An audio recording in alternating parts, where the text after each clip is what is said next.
We are leaving the Pangboche village and heading to Thukla. Today the way is conveyed to us without the great mountain peaks. However, Dablam, a 22,349-foot mountain which means Mother's Necklace, sometimes pokes through the fog to remind us that we still walk side by side with it.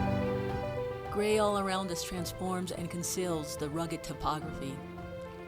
We are finally trekking through the alpine climate in the Himalayan mountains. The standing forests are behind us.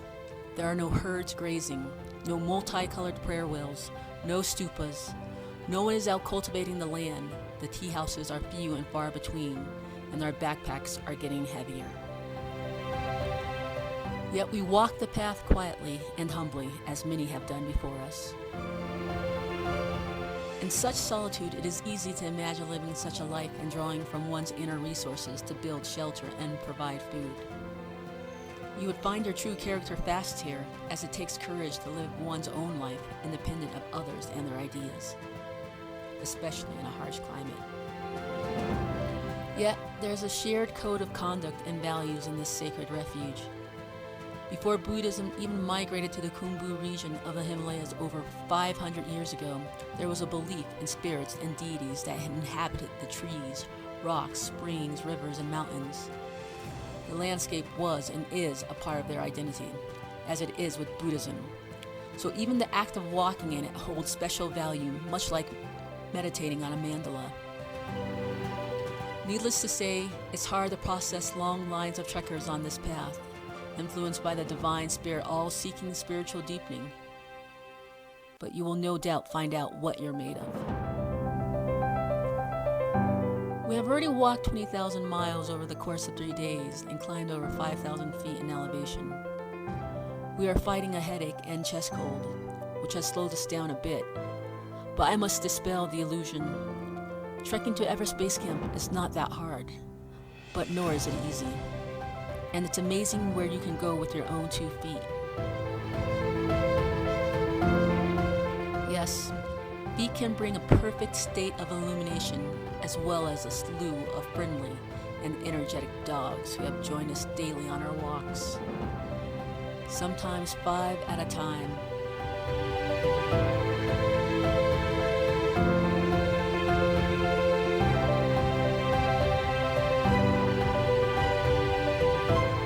The next village should be Pangboche, which would mean Thukla is only an hour and a half away.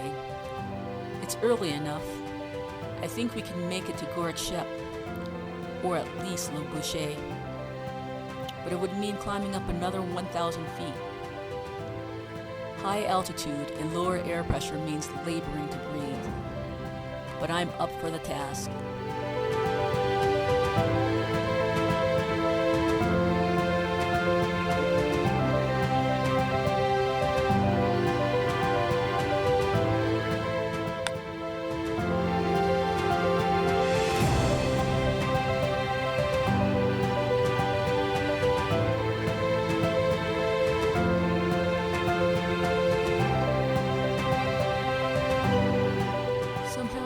The wrong turn and ended up in Pangboche. My chest cold is starting to make me feel weak and miserable. I could feel the possibility of making it to Gorat Shep slip away. I'm sure we are not the only ones this has happened to. Signs, more signs. It's worthy of serious consideration.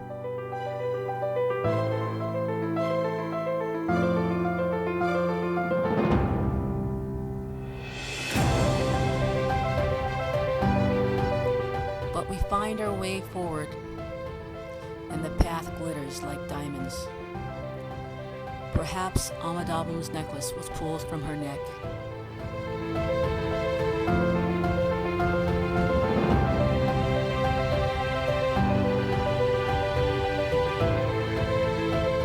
By going to Pangboche, we have added an hour or two to our day. We take a shortcut to get to Pangboche, but we are soon lost, and we are going back and forth along several paths. My body is doing more work than it wants, and it begins to test the Eightfold Path.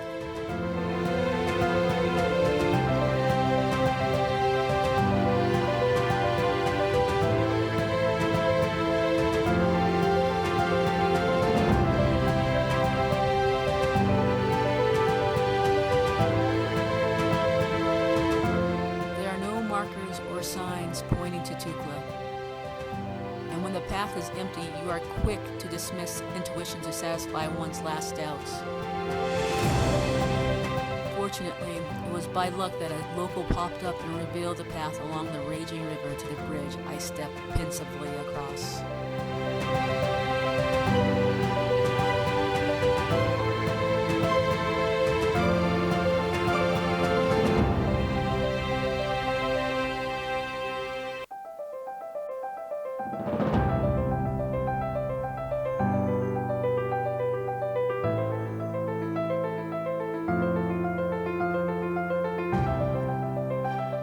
At last, we are in Thukla.